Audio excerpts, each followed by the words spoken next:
बिलासपुर जिला के तखतपुर ब्लॉक अंतर्गत आने वाले ग्राम पंचायत चितावरपुर से निर्विरोध सरपंच बनने पर सुखदेव सिंगरौल जी को हार्दिक बधाई एवं शुभकामनाएं। छत्तीसगढ़ के करो बखान, बुढ़वा लइका जागो जवान, जय गंगा।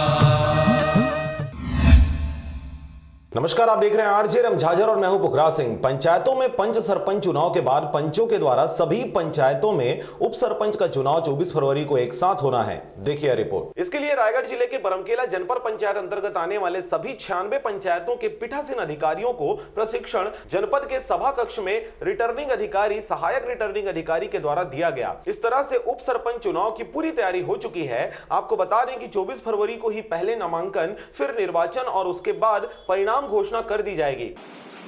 आज जनपद पंचायत बरमकेला के सभा कक्ष में 24 तारीख को जो उप सरपंच के चुनाव होना है, उसके संबंध में प्रशिक्षण के लिए सभी पीठासीन अधिकारियों को बुलाया गया था। पीठासीन अधिकारियों को चुनाव कैसे संपन्न कराना है, किन किन चीज़ों का ध्यान रखना है, इन सब बातों का बारीकी से प्रशिक्षण दिया गया। 24 तारीख को बरमकेला तहसील के 96 पंचायतों में उप सरपंच के चुनाव होना है, जिसमें 96 पीठासीन अधिकारियों की नियुक्ति की गई है। उनको सभी को प्रशिक्षण दे दिया गया है और चुनाव सामग्री भी सभी को सचिवों के माध्यम से वितरित कर दी जाएगी। यह निर्वाचन 11 बजे से 4 बजे तक चलेगा। अलग अलग चरणों के लिए टाइम का शेड्यूल जारी कर दिया गया है। शेड्यूल के मुताबिक सारे चरण में उप सरपंच के चुनाव संपन्न होंगे, जिसमें सर्वप्रथम नॉमिनेशन होगा। नॉमिनेशन के बाद नाम वापसी होगा, फिर मतपत्र बनाए जाएंगे। मतपत्र के बाद गुप्त रूप से मतदान की प्रक्रिया संपन्न कराई जाएगी। उसके बाद वहीं पर काउंटिंग होगी और उसके बाद जो उप सरपंच निर्वाचित होगा, उसका निर्वाचन का प्रमाण पत्र भी वहीं पर स्थल पर दिया जाएगा।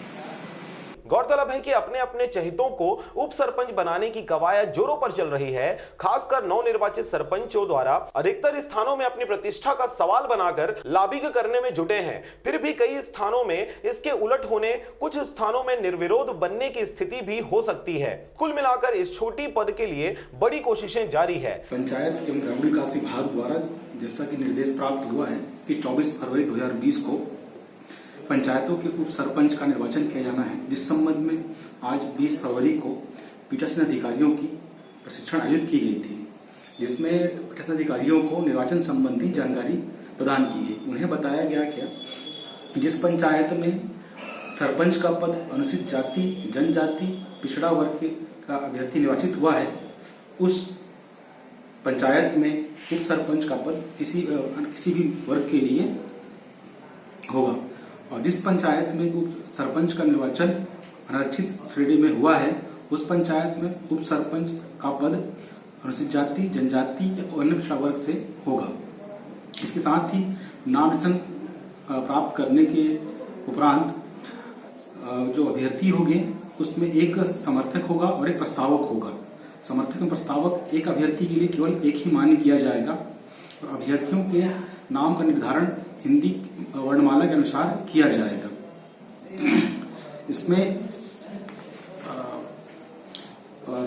मतपत्र में उनको क्रॉस के चिन्ह से मतदान किया जाना है। किसी प्रकार का चिन्ह उसमें लगाने से वो मतपत्र खारिज कर दिया जाएगा। उन्हें केवल उनका नाम प्रसिद्ध किया जाएगा। उसके सामने जिसको मत डालना है सामने क्रॉस का चिन्ह लगाएंगे। जो व्यक्ति निरक्षर या शारीरिक सक्षम है वो अपने साक्षी लाने के लिए ला सकते हैं, जिसकी उम्र कम से कम 18 वर्ष हो। रायगढ़ से मोहन नायक के साथ ब्यूरो रिपोर्ट, आरजे रमझाझर।